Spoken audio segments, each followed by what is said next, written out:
नहमदु व नुसल्ली अला रसूलिहिल करीम अम्मा बाद औज़ु बिल्लाहि मिनश शैतानिर रजीम बिस्मिल्लाहिर रहमानिर रहीम अल्लाहुम्मा रब्बि इश्रह ली सदरी व यस्सिर ली अमरी वहलुल उक़दतम मिन लिसानी यफ़क़हू क़ौली रब्बि ज़िदनी इल्मा अल्लाहुम्मा सल्लि अला सय्यिदना मौलाना मुहम्मदिन बारिक वसल्लिम सल्लु अलैहि सलातु व सलामुन अलैका या रसूलल्लाह सल्लल्लाहु तआला अलैहि व आलिहि वसल्लम।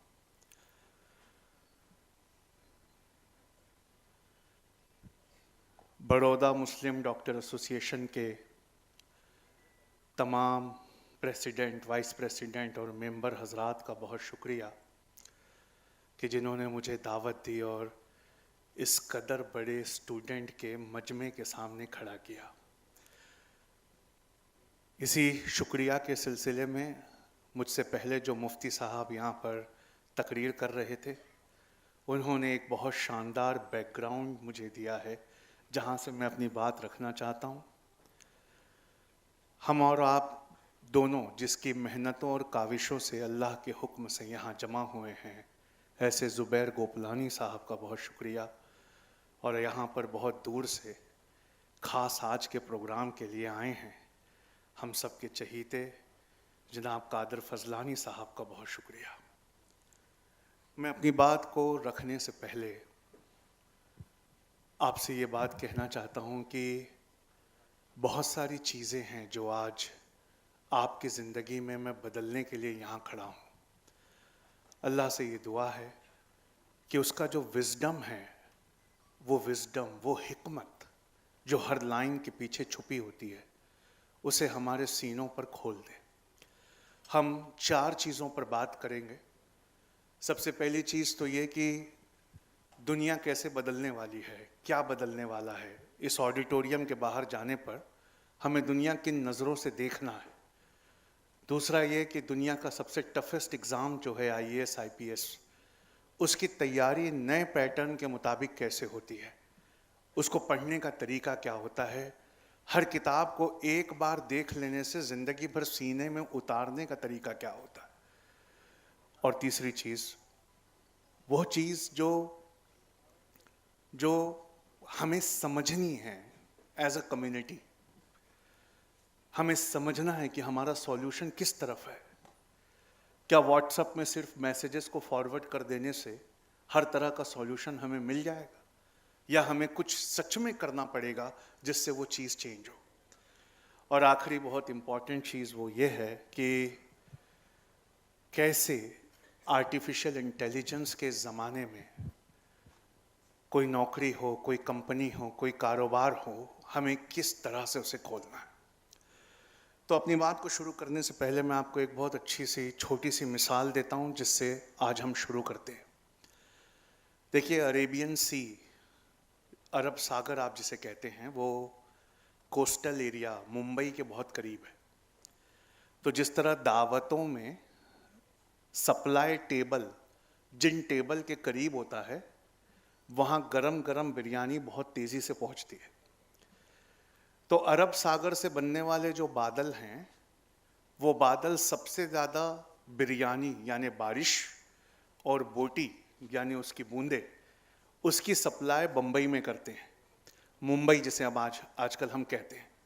और ये मुंबई वेस्टर्न घाट के उस तरफ है, यानी मुंबई और महाराष्ट्र के बीच में एक बहुत बड़ी दीवार है जिसे हम वेस्टर्न घाट कहते हैं, जिसकी हाइट 2 किलोमीटर है। तो जब बादल वहाँ से उठते हैं तो अल्लाह ने बादलों के अंदर एक हुक्म को दिया हुआ है। जब गर्म हवाएं पानी की भाप लेकर आती हैं और उनके पास कोई और रास्ता नहीं होता सिवाय ऊपर उठने के, तो वो ठंडी होती हैं। तो अल्लाह ने उन्हें हुक्म दिया है कि हर किलोमीटर उठने वाली हवा जो अपने अंदर पानी लिए हुए, भाप को समेटे हुए, हर किलोमीटर वो -10 डिग्री सेल्सियस से ठंडी होगी। और जब वो हवा ठंडी होती है तो वो अपने अंदर और भाप को नहीं रख सकती, तो वो अपनी भाप को बाहर छोड़ देती है। नीचे से उठना शुरू होती है, ठंडा होना शुरू होती है। हर किलोमीटर पे -10 से वो ठंडी होती है। 2 किलोमीटर पे -20 से वो जब ठंडी हो जाती है तो अब अपने अंदर वो भाप नहीं रख सकती, तो उस भाप को वो बाहर निकालती है और उस बाहर निकली हुई भाप को हम बादल कहते हैं। वो बादल जो मुंबई की तरफ जोर से बरसते हैं और उसके बाद वो वेस्टर्न घाट के दीवार से नीचे लुढ़कना शुरू होते हैं। तो जिस रब ने उसे यह हुक्म दिया है कि हर किलोमीटर पे तुम -10 से ठंडा होना, उसी ने उसे यह हुक्म दिया हुआ है कि नीचे जाते वक्त हर किलोमीटर नीचे जाने पर +10 से गर्म होना। तो इमेजिन करिए कि एक बहुत बड़ी दीवार है और ये हवा आई है गरम गरम और उठ रही है, उठकर वो बादल बनाती है और इस साइड मूसलाधार बारिश होती है। और जब मूसलाधार बारिश होकर ये बादल ऊपर जाता है और वहां से नीचे की तरफ लुढ़कना शुरू होता है तो हवा फिर से गर्म होने लगती है। और जब वो फिर से गर्म होने लगती है तो इस बार वो अपने अंदर की भाप को बाहर नहीं निकालती, बल्कि वो इतनी गर्म हो चुकी है कि अगर आप वहां पानी रख देंगे तो वो उस पानी को इवेपोरेट कर लेगी, वो उस पानी को भाप बनाकर अपने अंदर ले लेगी। तो एक दीवार की वजह से महाराष्ट्र के इस साइड जोरदार बारिश होती है और उसी दीवार के उस साइड महाराष्ट्र में बारिश लगातार कम होती है। तो जब बारिश लगातार कम होती है महाराष्ट्र के इंटीरियर्स में तो सूखा पड़ता है, गर्मी पड़ती है, पेड़ों के बीच में दूरियां बढ़ती है। तो अगर आप मुंबई के साइड पेड़ों को देखेंगे जंगलों में, तो पेड़ उतनी ही घनत्व से, उतनी ही डेंसिटी से एक दूसरे से चिपक कर वहां खड़े हैं जितनी डेंसिटी से आज आप यहां इस ऑडिटोरियम में बैठे हैं। क्योंकि पानी इतना ज्यादा है कि उगने वाले पेड़ों की संख्या भी बहुत ज्यादा है। लेकिन जैसी दीवार के उस पार वो बादल आते हैं, पेड़ों के बीच में गैप बढ़ने लगती है, पेड़ों की हाइट कम होने लगती है और सबसे बढ़कर पेड़ों की पत्तियां छोटी होने लगती है। अगर किसी ने बॉम्बे में फोटो खिंचवाई और बैकग्राउंड में पेड़ आए तो उन पेड़ों की पत्तियां बहुत बड़ी होती हैं। क्यों? उन पेड़ों को पानी को कंजर्व करने की जरूरत ही नहीं, वहां मूसलाधार बारिश होती है, उन्हें अपने अंदर किसी पानी को संजो के रखने की जरूरत ही नहीं। इसलिए बड़ी पत्ती आने वाले पानी को भाप बनाकर इवेपो ट्रांसपिरेशन से अपने अंदर से निकाल देती है। लेकिन महाराष्ट्र के इंटीरियर में अगर आपने फोटो खिंचवाई और बैकग्राउंड में जंगल है तो वहां पेड़ों के बीच में दूरी भी बड़ी होगी और पत्ती का साइज भी छोटा होगा। महाराष्ट्र के हाईवे को पकड़कर आप जितना इंटीरियर की तरफ जाएंगे उतना पत्ती का साइज एकदम छोटा होगा। और महाराष्ट्र की तरफ से जब गुजरात की तरफ आएंगे तो आप वहां महसूस करेंगे कि पत्तियां अब इतनी छोटी हो गई हैं कि उन्होंने अपने आप को रोल करके कांटा बना लिया है। उस कांटे को आप कैक्टस कहते हैं। और अगर गुजरात के और इंटीरियर में चले गए, रण आ गया, तो वहां 10 साल में एक बार गलती से बारिश होती है तो वहां आपको दूर दूर तक ना पेड़ दिखेगा ना पत्तियां दिखेगी। ये बात सिर्फ इंसानों को नहीं मालूम, ये बात पेड़ को भी मालूम है। तो पता है पेड़ क्या करता है? बिल्कुल आपकी वालिदा की तरह जब आप कहीं बाहर जाते हैं तो डब्बा बांध कर अपने बच्चों को देता है। और वैसे गुजराती बहुत मशहूर है डब्बा ले जाने में बाहर, खाखड़ा, फाफड़ा, धापड़ा, ये पूरा कल्चर ही डब्बा ले जाने का। मैंने तो ये भी सुना है कि पीवीआर में भी अपना डब्बा लेके जाते हैं। इतना महंगा पॉपकॉर्न कौन खाएगा? अपना खाखड़ा धापड़ा लेके चलो। तो पेड़ों का जो पेड़ होते हैं ना, उनका बच्चा बीज होता है। तो पता है वो बीज क्या करता है? वो बीज के चारों तरफ पेड़ एक पल्प बांधता है। उस पल्प को हम फ्रूट कहते हैं। जितनी कम बारिश होगी उतना ताकतवर पल्प पेड़ उस सीड, उस बीज के चारों तरफ बांधेगा। जब गरम गरम हवाएं नीचे उतरती हैं ना तो नासिक में पेड़ों को पता है कि हवाएं गर्म हैं और मेरे बच्चे मर जाएंगे, मेरे बीज मर जाएंगे। तो नासिक में इलेक्ट्रॉल वो अपने बीज के चारों तरफ बांधता है। हम उसे अंगूर कहते हैं। वो जो अंगूर है ना, उसके चारों तरफ जो पल्प है वो पल्प इलेक्ट्रॉल है। उसे हम अंगूर कहते हैं। और महाराष्ट्र के और इंटीरियर में जाओ तो और गर्मी पड़ती है, तो अंदर के जो पेड़ हैं वो समझ जाते हैं कि सिर्फ इलेक्ट्रॉल से काम नहीं चलेगा, इनको एनर्जॉल भी देना पड़ेगा।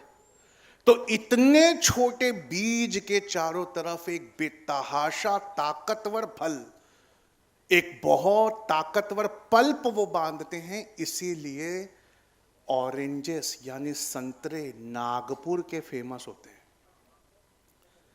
हवाएं जितनी गर्म होंगी, जितना पानी कम बरसेगा, उतना बीज के चारों तरफ एक ताकतवर फल बंधा होगा। नासिक में जो अंगूर है वो नागपुर आते आते संतरा बन जाएगा। तो फिर गुजरात का क्या सर? गुजरात में इतना सूखा पड़ता है, गुजरात के इंटीरियर्स में बारिश इतनी कम होती है कि ना वहां पर इलेक्ट्रॉल से काम चलेगा ना एनर्जॉल से काम चलेगा। वहां बॉर्नवीटा को पीस कर, या यूं कह ले हर विटामिन को पीस कर गुठली के चारों तरफ बांधना पड़ेगा। आप उसे खजूर कहते हैं।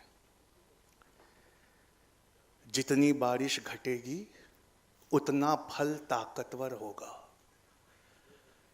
यह बात यूपीएससी पढ़ने वालों को समझ में आती है।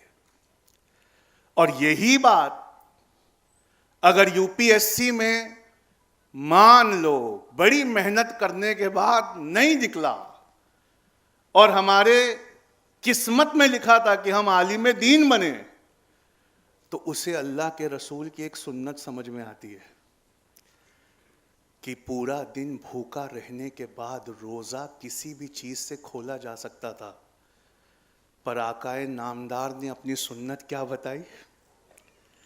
कहा कि खजूर से रोजा खोलना। पूछा खजूर से क्यों खोलना? तो कहा बहुत अच्छा है, जितनी गर्मी, जितना सूखा, उतना ताकतवर फल। इस दुनिया में खजूर से ताकतवर फल दूसरा नहीं है। जब ऐसा आईएएस की तैयारी करने वाला सूरे रहमान की तफसीर करता है तो उसकी तफसीर सुनकर कौमें जिंदा होती हैं। अगर वो पास हो जाए तो उसकी कलम में इतनी ताकत होती है कि उसकी एक सिग्नेचर से मजलूमों को वहीं पर न्याय मिलता है।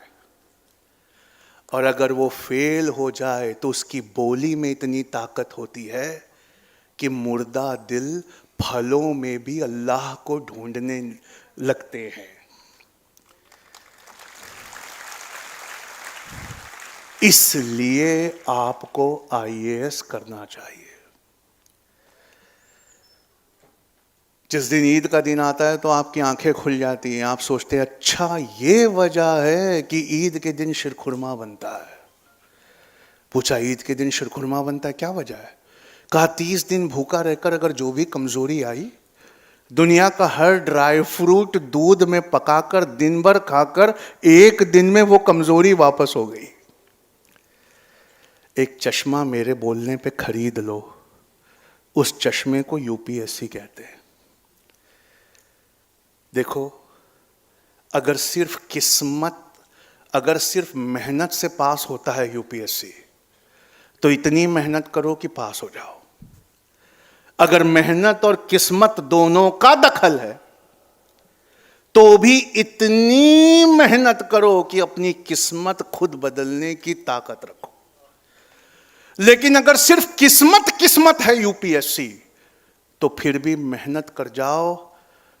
अगर तुम्हारी किस्मत में नहीं भी लिखा होगा तो वो मेहनत तुम्हें हमेशा के लिए बदल कर रख देगी।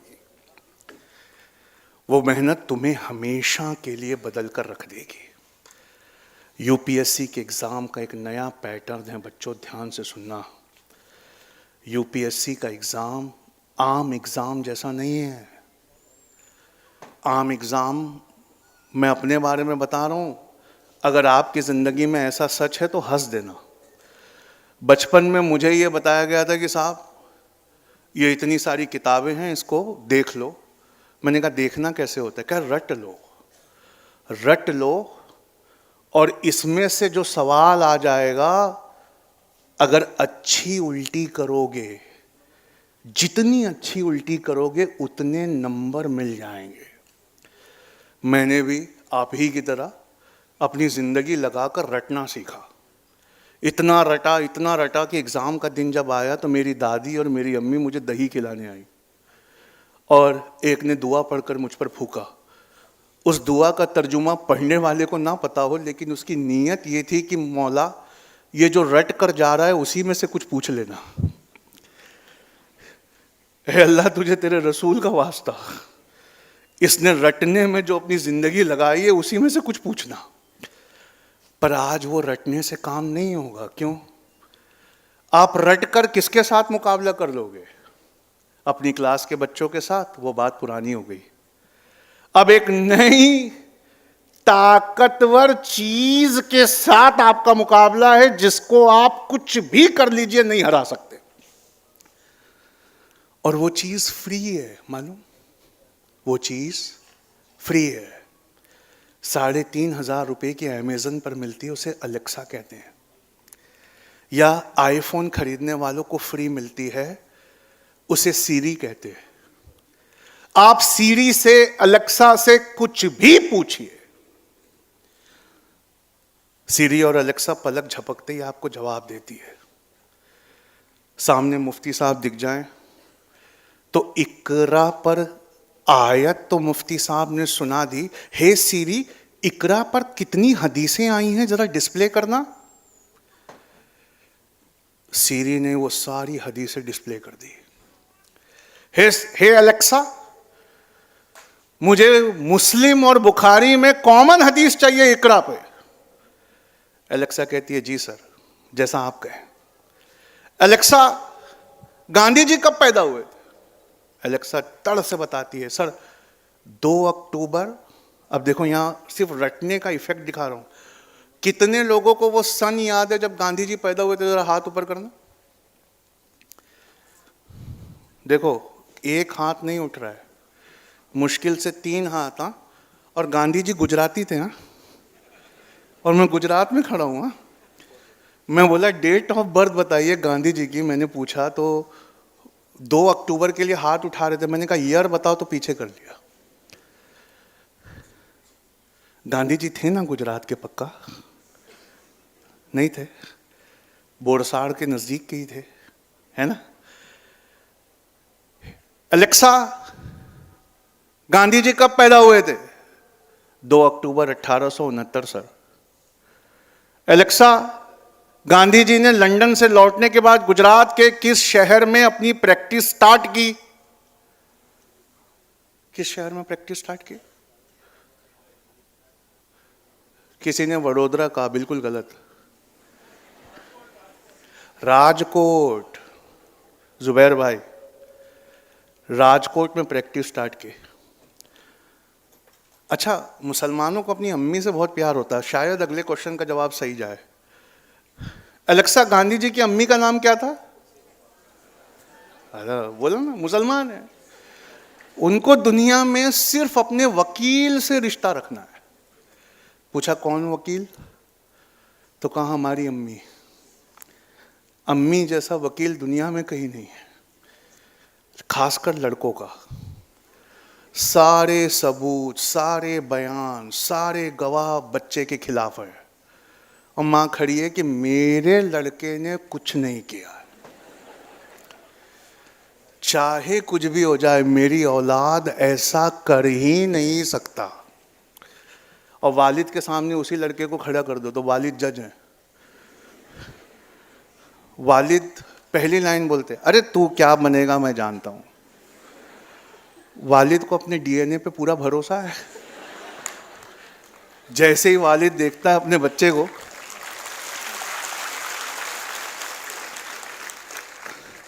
अरे तू क्या करेगा मुझे सब मालूम है। क्यों? डीएनए उसका, पूरा भरोसा है ना। लेकिन माँ कसम खा के कहती है साहब मेरे लड़के ने कुछ नहीं किया। अब यहाँ हाथ उठवाऊं मैं कि आपको घर में सबसे अच्छा कौन समझता है, तो सारे लड़के हाथ उठाएंगे अम्मी, और सारी लड़कियां हाथ उठाएंगी अब्बू। मेरे बाप हैं तो मैं हूं। सारी लड़कियां हाथ उठाएंगी, अब्बू। लेकिन ये भी जवाब अब गलत है। ना घर में आपको आपकी वालिदा सबसे अच्छी समझती हैं, ना घर में आपको आपका वालिद सबसे अच्छा समझता है। आजकल घर में आपको सबसे अच्छा यूट्यूब समझता है। आप हंस रहे हैं, मैं सीरियस हूं। आप तकिया पे सर रखने से पहले किस तरह के वीडियो देखना पसंद करते हैं उसे पता है। आप सवेरे उठते ही किस तरह के वीडियो देखना पसंद करते हैं उसे पता है। वो चरस बेचने वाला इतनी ऊंची चरस सजाए हुए है कि यूट्यूब ने अभी एक डेटा जारी किया है। लोग हमारे यहां एक वीडियो देखने आए और 37 वीडियो देखकर गए। आपको सबसे अच्छा समझने वाला अमेज़न है। आपकी पास्ट परचेसिंग हिस्ट्री को देखकर वो आने वाले जमाने में आइटम आपको सजेस्ट करता है। आप पर सबसे अच्छा नजर रखने वाला फेसबुक है। वो आपके बारे में इतना जानता है जितना आप खुद अपने बारे में नहीं जानते हो। और उनके हाथों में एक डोर है और वो डोर से इंसान को चलाते हैं। और इलेक्शन से पहले इसी इंसान के हाथ में न जाने क्या क्या दे देते। वो फेसबुक, वो यूट्यूब जो इंसानों से ज्यादा इंसान को समझता है, उन चीजों से आपका मुकाबला है। एलेक्सा और सीरी से आपका मुकाबला है। इंटरनेट पे जो इंफॉर्मेशन फ्री है उससे आपका मुकाबला है। इसीलिए यूपीएससी को मालूम है कि गुजरात के बच्चे क्या करेंगे। अच्छे घरों से आते हैं तो एक छोटी एलेक्सा कान में पहनकर यूपीएससी देने आएंगे। और यूपीएससी ने गलती से ऐसा सवाल कभी नहीं पूछा, लेकिन पूछ ले अगर गांधी जी कब पैदा हुए थे, तो वो नाटक करेंगे। अरे गांधी जी कब पैदा हुए थे, तो एलेक्सा कान में बोलेगी 2 अक्टूबर 1869 को सर। हाँ, 2 अक्टूबर 1869। पहली पानीपत की लड़ाई, एलेक्सा कहेगी पहली पानीपत की लड़ाई बाबर और इब्राहिम लोदी सर। फिर वो एक्टिंग करेगा इन्विजिलेटर को देखकर, बहुत टफ पेपर है, हाँ बहुत टफ पेपर। फिर कहेगा दूसरी पानीपत की लड़ाई, एलेक्सा कान में कहेगी हेमू और अकबर के बीच में सर। कहा तीसरी पानीपत की लड़ाई, का अफगान और मराठाओं के बीच में सर। यूपीएससी कहता है नहीं, हम ये सवाल पूछते ही नहीं। हमारे सवाल ऐसे हैं, तुम सारा लैपटॉप खोल लो, तुम सारे प्रोफेसर्स को बुला लो, तुम सारी एलेक्सा और सीरी लेकर बैठ जाओ, फिर भी तुम पास नहीं होगे। पूछा कैसे? यूपीएससी मेंस का क्वेश्चन सुनना। गांधी जी अगर आज जिंदा होते तो क्या कर रहे होते, 300 शब्दों में लिखिए। एलेक्सा, एलेक्सा गांधी जी आज जिंदा होते तो क्या कर रहे होते? एलेक्सा चुप है। दूसरा सवाल, पानीपत। जैसे उसने बोला पानीपत, एलेक्सा कान में शुरू हो गई बाबर और इब्राहिम लोदी, अकबर और हेमू, मराठा और अफगान। कहा नहीं एलेक्सा, सवाल कुछ और है। कहा क्या? का यूपीएससी पूछ रहा है इतनी लड़ाइयां पानीपत में ही क्यों हुई? एलेक्सा, इतनी लड़ाइयां पानीपत में ही क्यों हुई? एलेक्सा चुप है। अरे एलेक्सा, इतनी लड़ाइयां पानीपत में ही क्यों हुई? एलेक्सा कहती है ये सवाल इंसानों के लिए बना है, मशीनों को परेशान ना करे।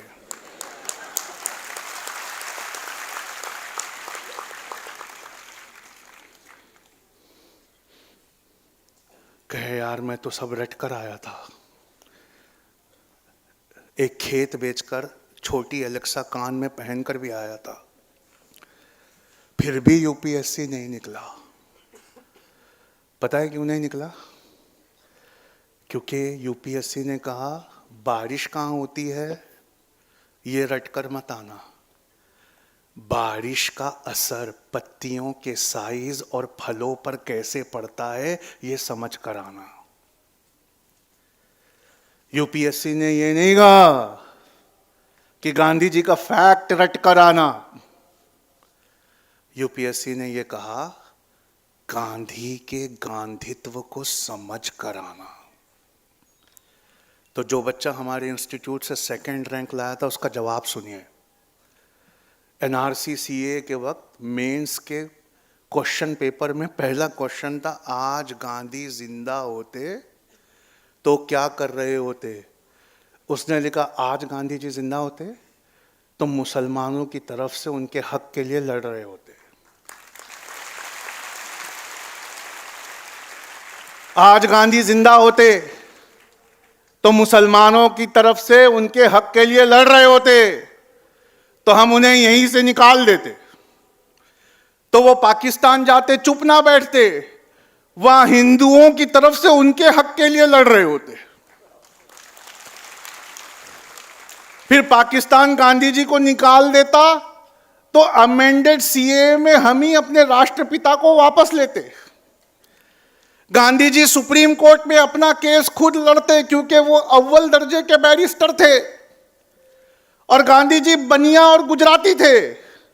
तो जिस दिन खाने पीने की चीजों पर 18% जीएसटी लगा, अगला दांडी मार्च वो उस दिन निकालते। जिस दिन मर्यादा पुरुषोत्तम के मंदिर पर बाबरी मस्जिद का फैसला आया, गांधी जी 9 दिन तक आमरण अनशन पर जाते और YouTube पे उनका भजन सवेरे शाम सुनने सारी दुनिया आती। फेसबुक पे उनके करोड़ों फॉलोअर्स होते और ट्विटर पर बराक ओबामा खुद उनके सब्सक्राइबर होते। आपने देखा उसने क्या किया? उसने अपने पढ़े हुए का इस्तेमाल किया। यूपीएससी का नियम नंबर 1, डेटा और फैक्ट नहीं चाहिए,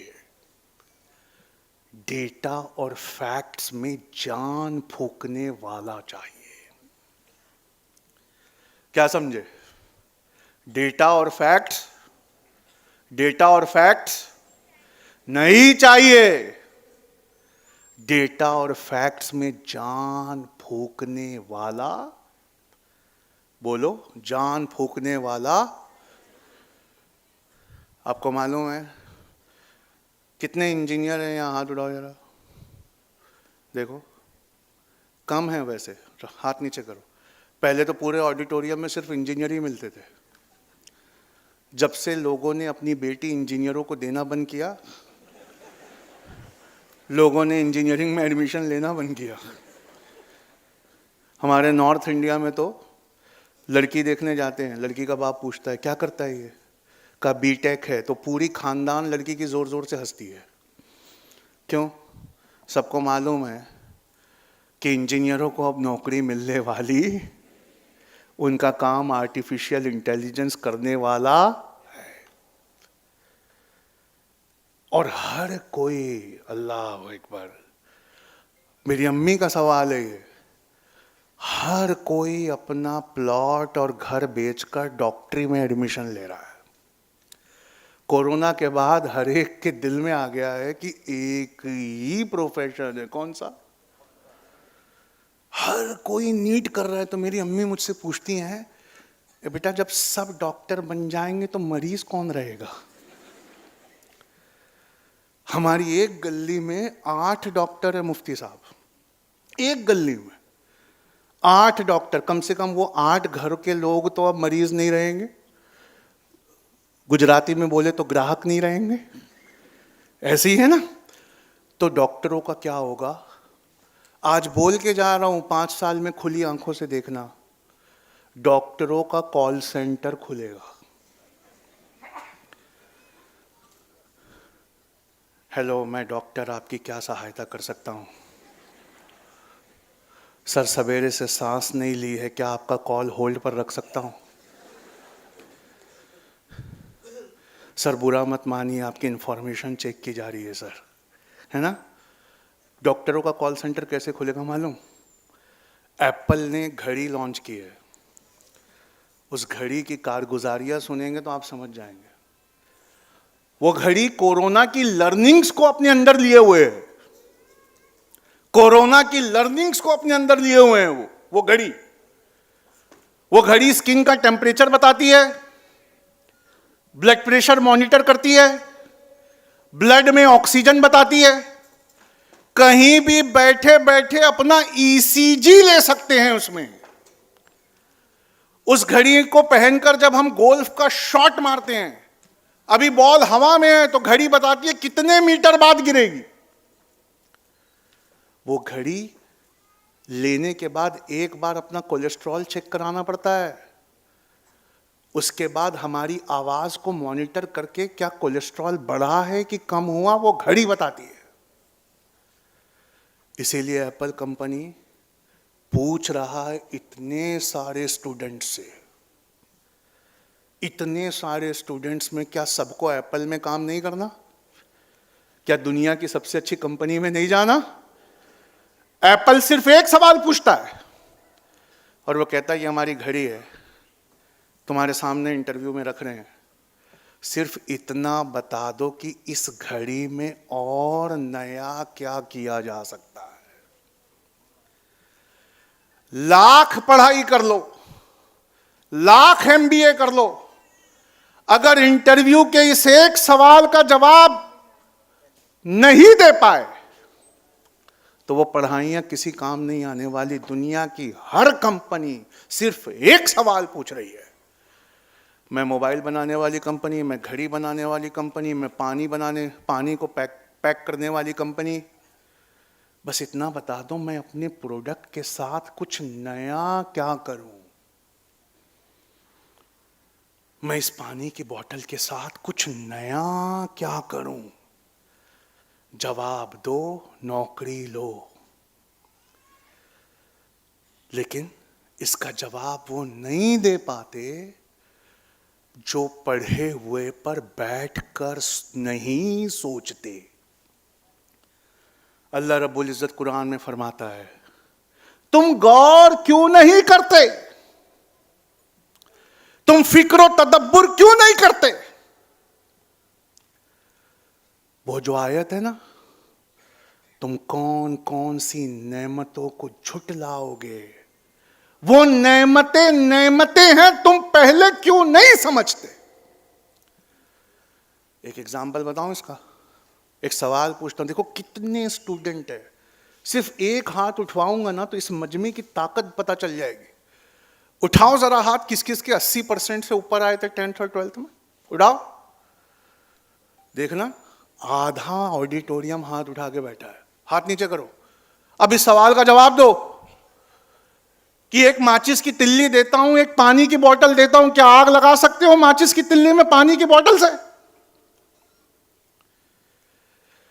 क्या माचिस की तिल्ली पानी की बोतल से जलाई जा सकती है?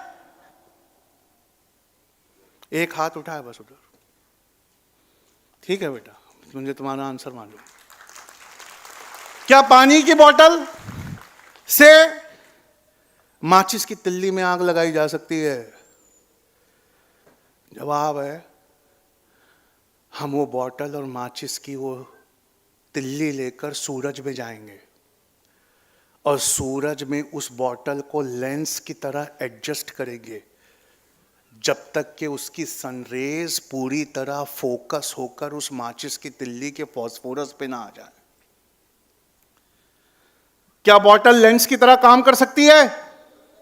अरे हां कि ना? क्या उसे लेंस की तरह सूरज की तरफ करके सूरज की किरणों को फोकस किया जा सकता है? क्या वो फोकस करने पे माचिस की तिल्ली जल जाएगी?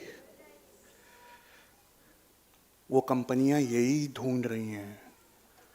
वो कहती हैं यूपीएससी का दूसरा नियम, पढ़े हुए में से कुछ भी नहीं आएगा। सर कोई तो लिखा था पोस्टर में यूपीएससी का गाइडेंस दिया जाएगा, यहां तो मिस गाइडेंस हो रहा है। इतना बड़ा टीचर आया है अगर दिल्ली से, तो वो कह रहा है पढ़े हुए में से कुछ नहीं आएगा। सुन लो, पढ़े हुए में से कुछ भी नहीं आएगा, पढ़े हुए पर सोचे हुए में से ही सब आएगा।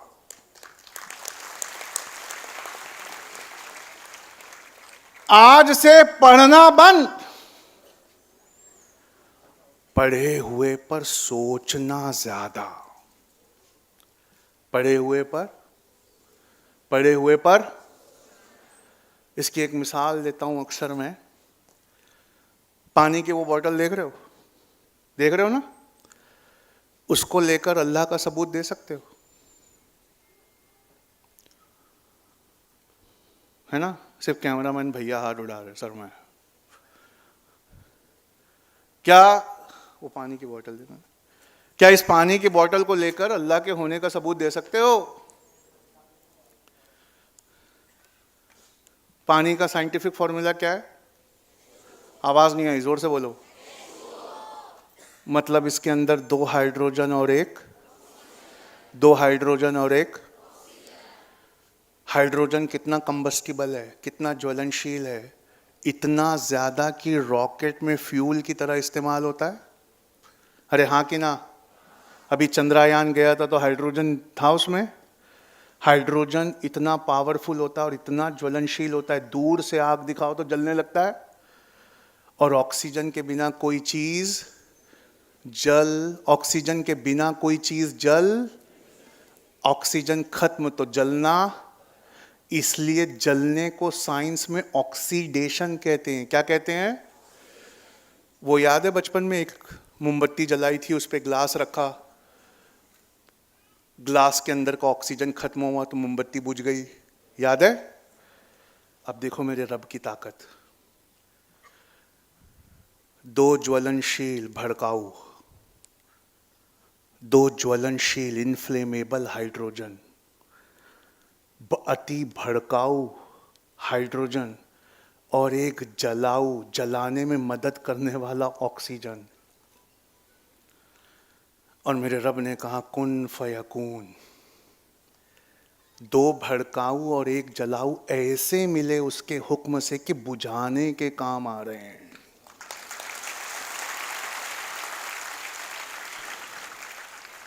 दो भड़काऊ और एक जलाऊ। आप सुनना, बहुत शानदार बात। दो सहेलियां आपस में बात कर रही है, कल हमारे एरिया में आग लग गई थी। अच्छा, फिर क्या हुआ? का बुझ गई। का कैसे? का उस पे दो हाइड्रोजन और एक ऑक्सीजन डाला हमने। अरे तब तो भड़क गई होगी। नहीं, बुझ गई। अरे हाइड्रोजन डाला तो बम जैसा फूटी होगी ना वो तो। हाइड्रोजन बॉम्ब तो दुनिया का सबसे ताकतवर बॉम्ब है, हाइड्रोजन डालने से तो भड़क गई होगी। नहीं, उल्टा हुआ। का क्या हुआ? का वो हाइड्रोजन ऑक्सीजन डाला तो बुझ गई। मतलब क्या?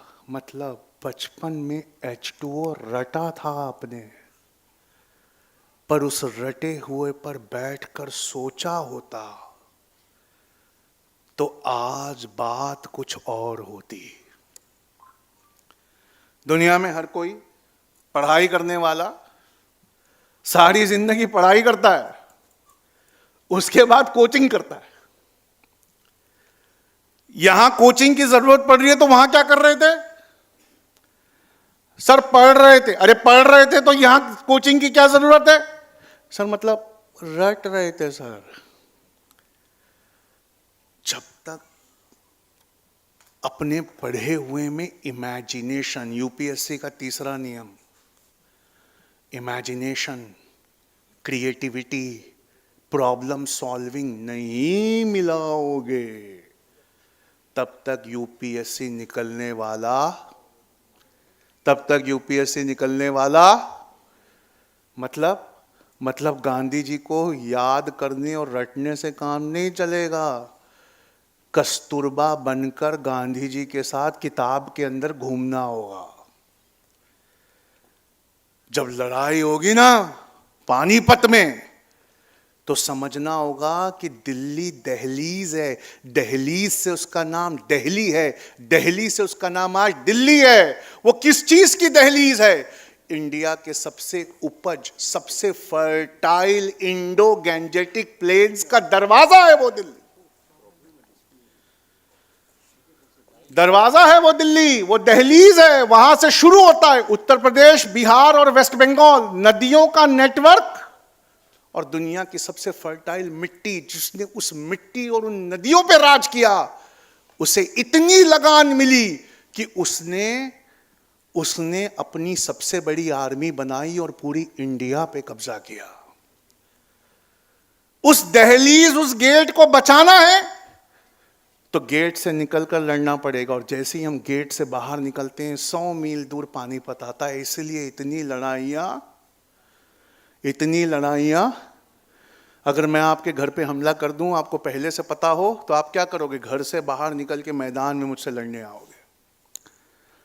ये सोच, ये कनेक्टिविटी, ये इमेजिनेशन, ये क्रिएटिविटी जब तक नहीं है, तब तक आपका कोई भविष्य नहीं है। पढ़ लो पूरी ताकत लगा के, नौकरी मिल जाए रटने के बेसिस पे, तो जुबैर भाई से मेरा नंबर लेके मुझे फोन करना, देखो सर मिल गई नौकरी। और समझने और गौर फिक्र करना शुरू करो।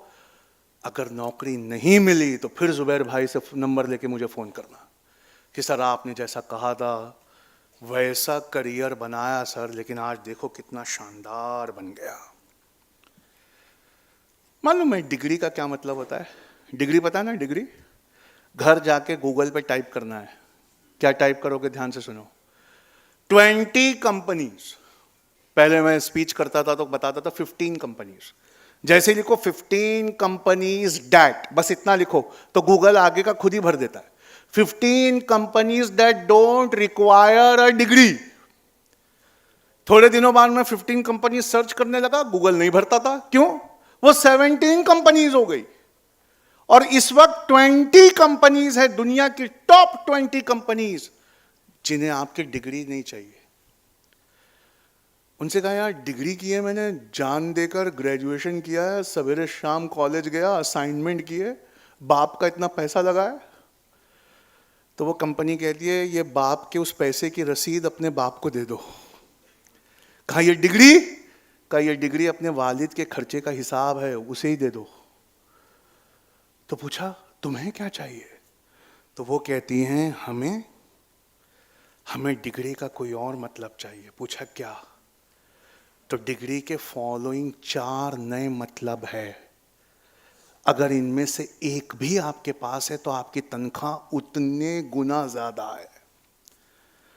डिग्री का पहला मतलब है राइट टू बी कॉन्फिडेंट।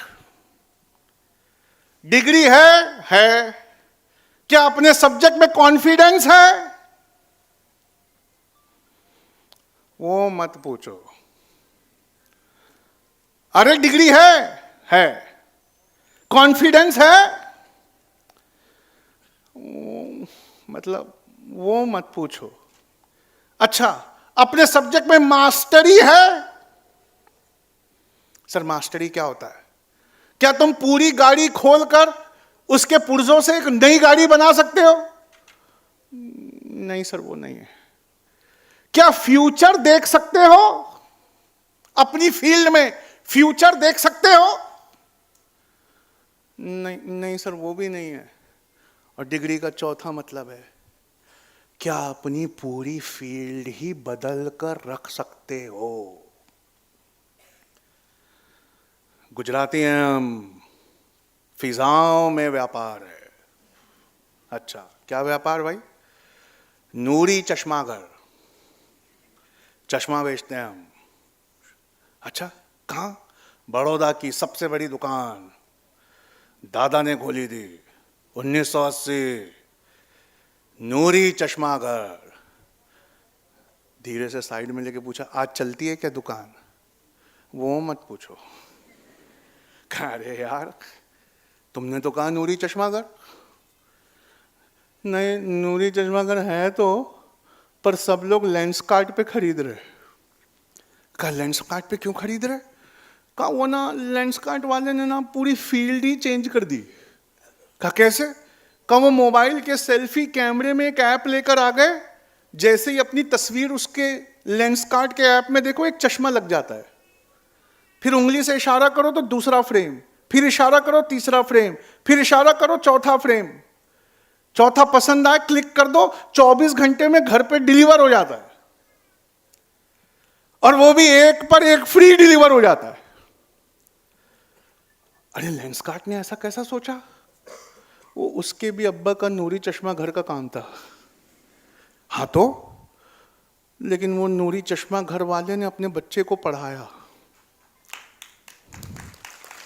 नूरी चश्मा घर वाले ने अपने बच्चे को पढ़ाया, और उसने भी पढ़ा नहीं सिर्फ, वो पढ़ने के बाद सोचा कि अपनी फील्ड कैसे बदल सकता हूं, बस बदल दिया। बदल दिया? बदल दिया? तुम्हारा क्या हो रहा है? वो नूरी चश्मा घर नहीं चलता। यहां आलिम बैठे हैं, मुफ्ती साहब पे कुर्बान जाइए, कह रहे थे दीन और दुनिया की पढ़ाई जिसने अलग अलग करी, उसने इस कौम के साथ सबसे बड़ा धोखा किया। आपको मालूम है, बहुत सारे वो आलिम हैं, वो कहते हैं इस्लाम की बका के लिए मदरसों का बाकी रहना जरूरी है।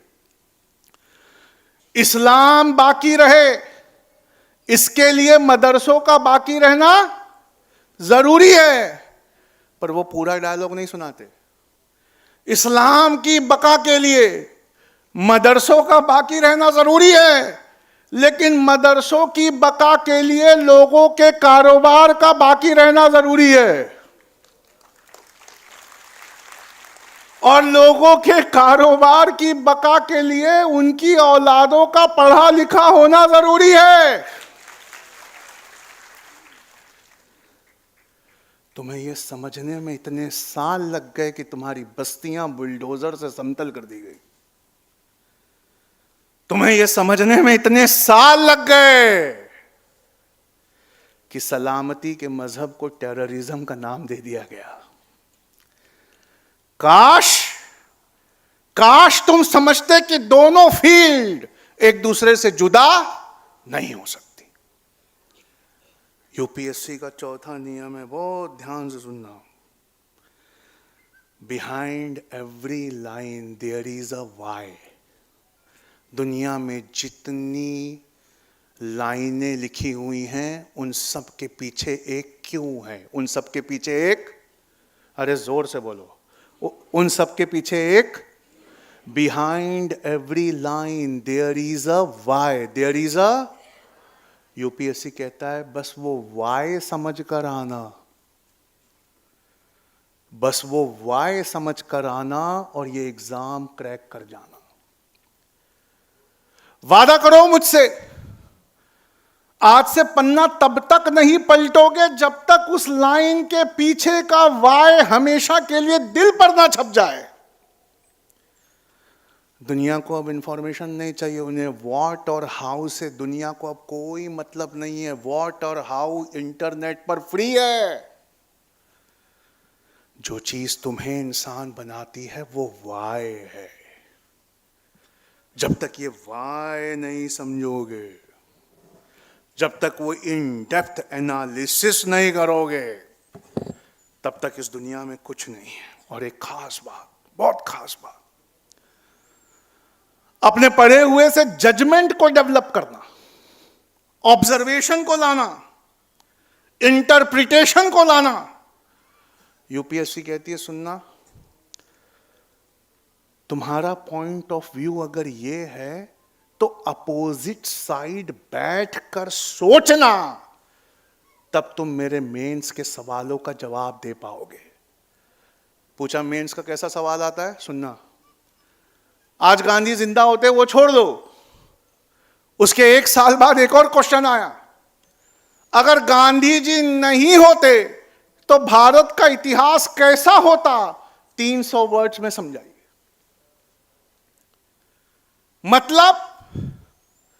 मतलब इस टॉपिक को सिर्फ अपने नजरिए से मत पढ़िए, अपने दुश्मन के भी नजरिए से पढ़िए।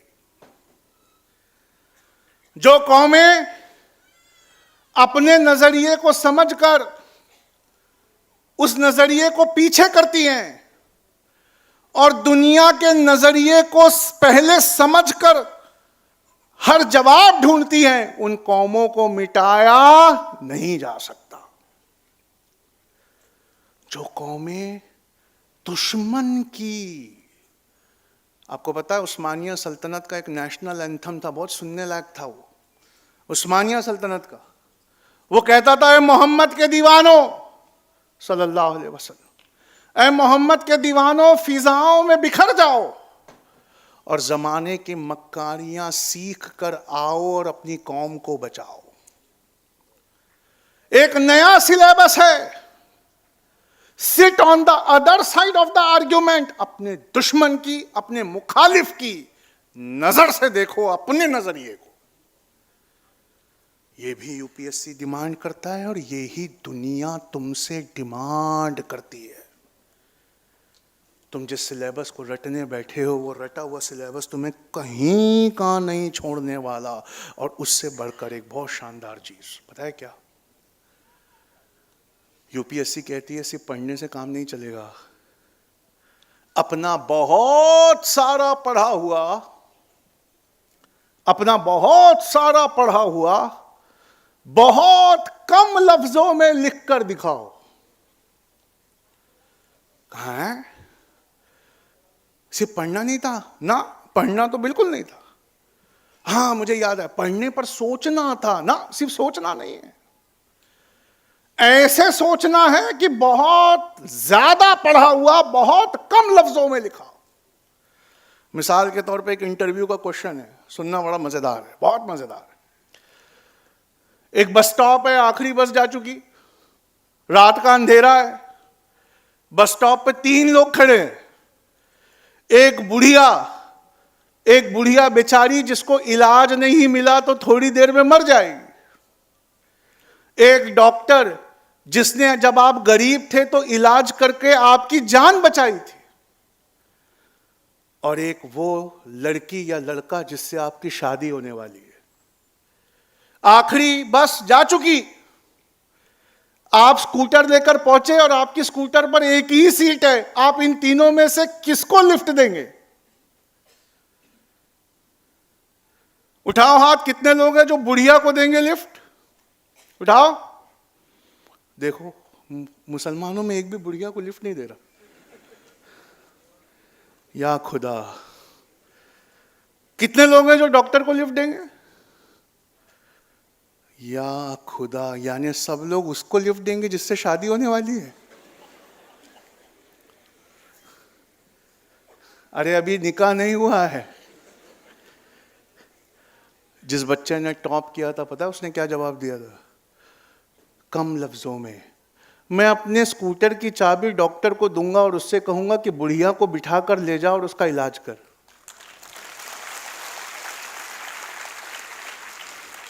और मैं अपनी मोहब्बत के साथ वहां पानी में भीगूंगा। आप समझ रहे हैं? यूपीएससी का नियम नंबर 5, सिर्फ पढ़ने से नहीं होगा, बहुत ज्यादा पढ़े हुए को बहुत कम लफ्जों में बोलना आना चाहिए। उसके बिना यूपीएससी क्लियर नहीं होगा। और तुम ना स्टेटमेंट में पढ़ते हो, यूपीएससी कहता है सवाल बनाकर पढ़ा करो, स्टेटमेंट्स में मत पढ़ा करो, सवाल बनाकर पढ़ा करो। वर्ल्ड वॉर 2 में एक प्लेन वापस आया, उसमें बहुत गोलियां लगी हुई थी, उसके बीच वाले हिस्से में बेहद गोलियों के निशान थे, बाकी प्लेन वापस नहीं आए। तो देखकर लोगों ने कहा, देखो ये बीच वाले एरिया में गोली ज्यादा लगती है, इस वजह से वो प्लेन गिर गए, ये प्लेन कैसे तो भी बच गया। एक इंजीनियर आया, उसने कहा नहीं ऐसा नहीं है, यही प्लेन वापस आया है जिसके बीच हिस्से पे सबसे ज्यादा गोलियां लगी हैं, इसका मतलब है हमारे प्लेन का बीच वाला हिस्सा ज्यादा मजबूत है, और बाकी हिस्सों में जिन प्लेन में गोलियां लगी वो लौट कर ही नहीं आए। इसका मतलब है हमें प्लेन के बाकी हिस्सों को मजबूत करना चाहिए। जो दुनिया देख रही है तुम भी वो देख रहे हो, कोई कॉम्पिटेटिव एग्जाम ना निकलेगा, ना कहीं नौकरी लगेगी, ना कोई कारोबार खोल पाओगे। जो दुनिया देख रही है क्या उससे ऊपर उठकर तुम कुछ देख सकते हो? सारी दुनिया को सोशल मीडिया की वजह से मुसलमानों से नफरत, जहर फैलाने वाले, सुप्रीम कोर्ट के अल्फाज हैं, जहर फैलाने वाले एंकरों की वजह से मुसलमानों से नफरत, पर मुसलमानों के खानों से बहुत प्यार है। साल भर में हमारा नॉन मुस्लिम फ्रेंड उसी दिन आना पसंद करता है जिस दिन खाना थोड़ा अच्छा बनता है। यह बात जोमैटो ने समझा, स्विगी ने समझा, खाना इनका अच्छा, खाने वाले ये अच्छे, पर खाने वाले इनके यहां जाकर खाना पसंद नहीं करते। और मैं तो मानता हूं नफरत की वजह से नहीं आते, ये गलत है। तुम्हारे मोहल्ले इतने गंदे हैं कि वो नहीं आते। तुम्हारे मोहल्लों के अंदर जब घुसना शुरू करो तो हड़प्पा सभ्यता शर्मा जाए।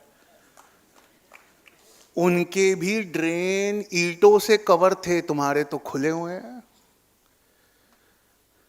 और मस्जिदें, अगर वो यूपीएससी की मुहिम नहीं चलाएंगी तो उन्हीं मस्जिदों के सामने और ठेले लगेंगे, और मस्जिदों के सामने अब और ठेले लगाने की जगह नहीं बची।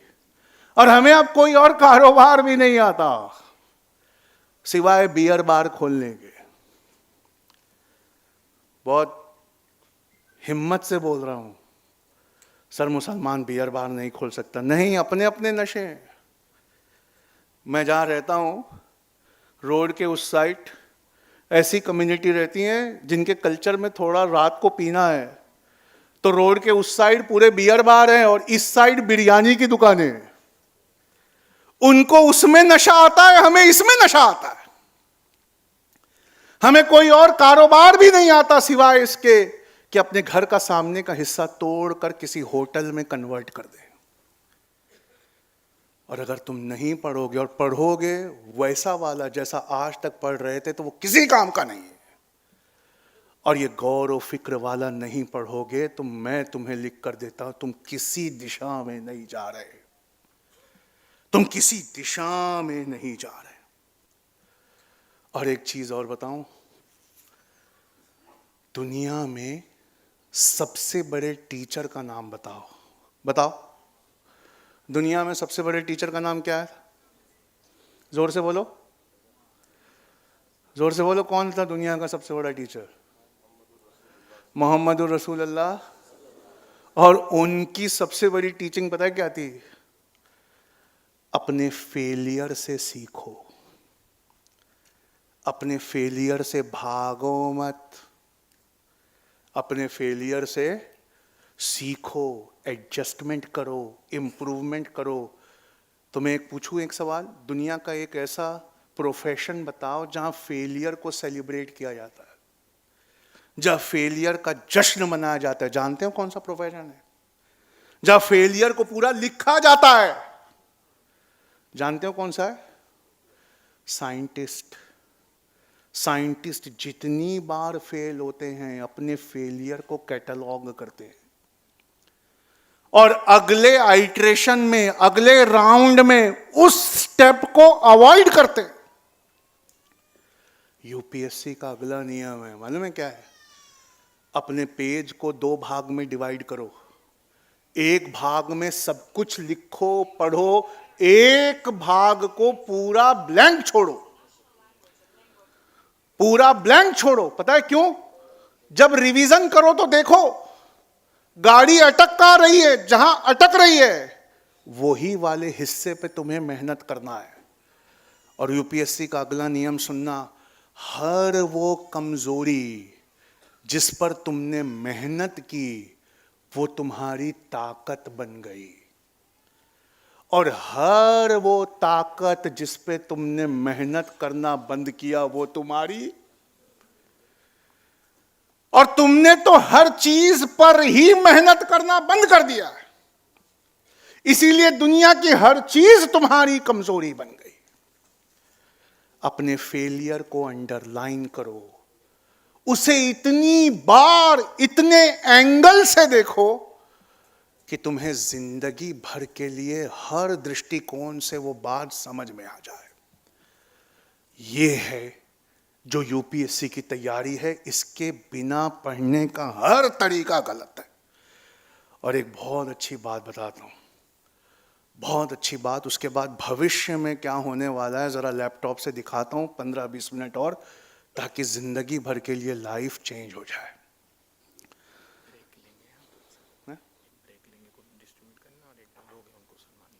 ठीक है, तो अपनी बात को समेटते हुए, ये कह रहे हैं कि एक ब्रेक लेंगे उसके बाद दिखाएंगे।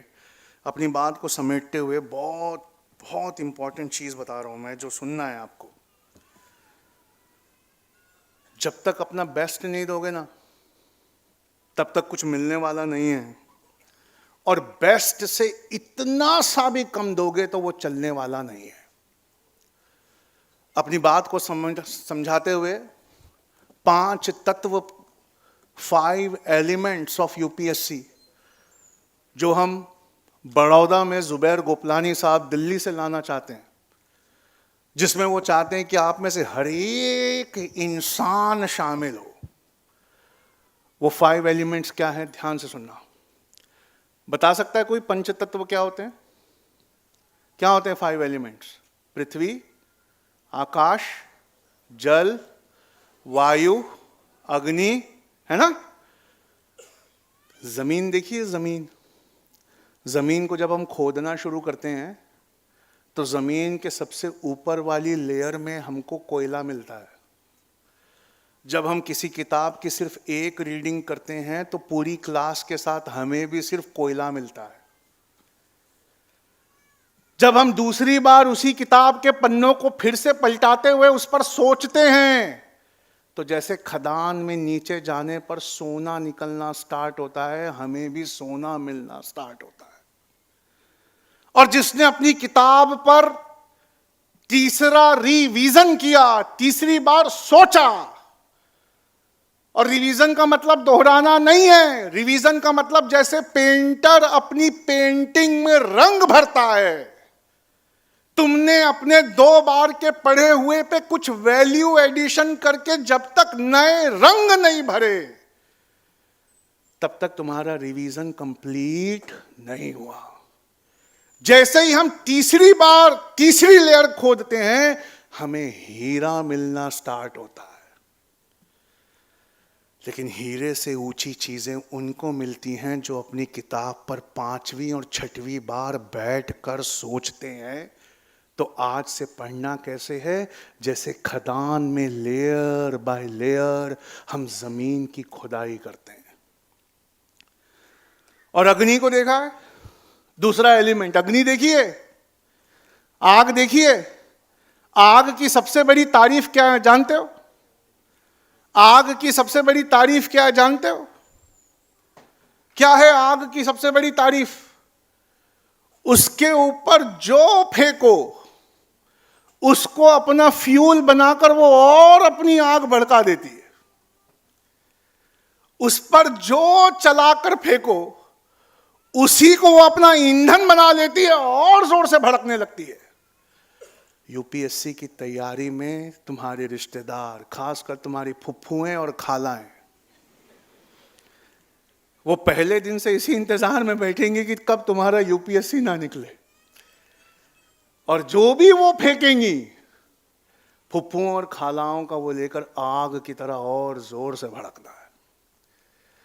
और जैसे सूरज की रोशनी में पानी भाप बनकर बादल बनाता है ना, वैसे अपने हर पढ़े हुए पर बादलों की तरह बेतहाशा सवाल उठाना है। दुनिया में कंसेप्ट सिर्फ एक का क्लियर होता है, पता है किसका? दुनिया में कंसेप्ट सिर्फ एक का क्लियर होता है, वो जो दुनिया के सबसे ज्यादा सवाल अपने आप से पूछता है। और जैसे आकाश हर रात चेंज होता है, उन कौमों को कोई गारत नहीं कर सकता जो उस वक्त के बदलती करवट के हिसाब से करवट लेना सीखती है। इस्लाम ने कुरान और हदीस की हुदूद के अंदर तुम्हें ये पूरी आज़ादी दी है कि आने वाले ज़माने को तुम समझो और उसके हिसाब से करवट लो। ये 5 एलिमेंट्स अपने अंदर पैदा करो। और वाटर, पानी, एक चीज़ है मेरी जेब में, देख रहे हो ये कितना बड़ा है? इससे छोटा भी देखा होगा ना? एक घड़ी में आ गया उसे देखा होगा, एक कान में आ गया उसे देखा होगा। जब ये चला था तो कितना बड़ा था? जब ये चला था तो कितना बड़ा था, याद है? अरे नोकिया याद है? याद है कि नहीं याद है? मालूम है दुनिया के मोबाइल मार्केट पे नोकिया का 97.6% कब्जा था। आज नोकिया बंद हो गई। नोकिया के बंद होने वाली प्रेस कॉन्फ्रेंस को गूगल करके पढ़ना है। नोकिया का सीईओ रोते रोते कहता है, उससे कोई पूछता है, नोकिया 97.6% पूरे मार्केट पे तुम्हारा कब्जा था। गोया कि मुसलमानों से पूछ रहा है कि हर दिशाओं में तुम्हारा चर्चा था, तुम बंद कैसे हो गए? तुमने क्या गलती कर दी? नोकिया कहता, नोकिया मैंने कोई गलती नहीं की। तो पूछा कोई गलती नहीं की तो बंद कैसे हो गई? कहा मैंने कोई गलती नहीं की, हमने बस जमाना हमारे इर्द गिर्द बहुत तेजी से आगे बढ़ गया, हम वहीं रह गए। जब हम नोकिया की नई नई रिंगटोन ला रहे थे उस वक्त सैमसंग मोबाइल में कैमरा लगा रहा था। हम तक भी खबर आई कि नोकिया अपने मोबाइल में कैमरा ला रहा है, तो हमने वही जवाब दिया जो मुसलमान जवाब देते। कौन सा? अरे कैमरा क्या करेंगे मोबाइल में? अरे मोबाइल बात करने के लिए कि फोटो खींचने के लिए? देखना पक्का फ्लॉप हो जाएगा। मुसलमान भी ऐसे ही। अरे क्या करना है यूपीएससी, अपना धंधा मस्त चले छे, सब कुछ मजामा छे, है ना, अल्लाह का करम छे। नोकिया दुनिया मोबाइल में कैमरा लगा रही है। ब्लैकबेरी मोबाइल में उस वक्त ईमेल डाल रहा था, एप्पल मोबाइल में उस वक्त टच स्क्रीन ला रहा था, और नोकिया सबको करता अरे हट, अरे हट। ये हट हट में वही बंद हो गया। जितनी जमाने की तरक्कियां है ना, तुम भी पूरे वक्त यही कहते हो जब तुम्हें सुनाई जाए, अरे हट, अरे हट। और कभी तुम्हारा 97.6% कब्जा था, आज तुम्हारी भी कंपनी बिक गई है। इसलिए अपने आने वाली नस्लों के लिए, अपने आप को गुलामी से आजाद कराने के लिए बड़ौदा मुस्लिम डॉक्टर एसोसिएशन के साथ अलिफ्स आईएएस एकेडमी न्यू दिल्ली यहाँ एक ऐसी लाइब्रेरी का शुरुआत करने जा रही है, एक ऐसे रेसिडेंशियल कैंपस की शुरुआत करने जा रही है जो बिना प्रॉफिट, बिना लॉस, एकदम मिनिमम फीस में आपका घर पर रहकर पढ़ना उससे महंगा पड़ेगा।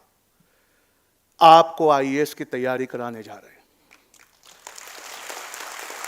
आपका घर पर रहकर पढ़ना उससे महंगा पड़ेगा। पूरे इंडिया में हमारे जितने सेंटर्स हैं, उन सेंटर्स के बच्चों के साथ compete करवाने जा रही है। जामिया मिलिया आरसीए के साथ हर हफ्ते आपके टेस्ट लेने जा रही है। हम तो अपना काम करने जा रहे हैं भाई साहब, और हमें इनमें से सबसे अच्छे बच्चे चाहिए। प्रोग्राम के एंड में, ब्रेक के बाद जब मैं आऊँगा तो उसके एंट्रेंस टेस्ट में कैसे अपीयर होना है वो समझाऊंगा।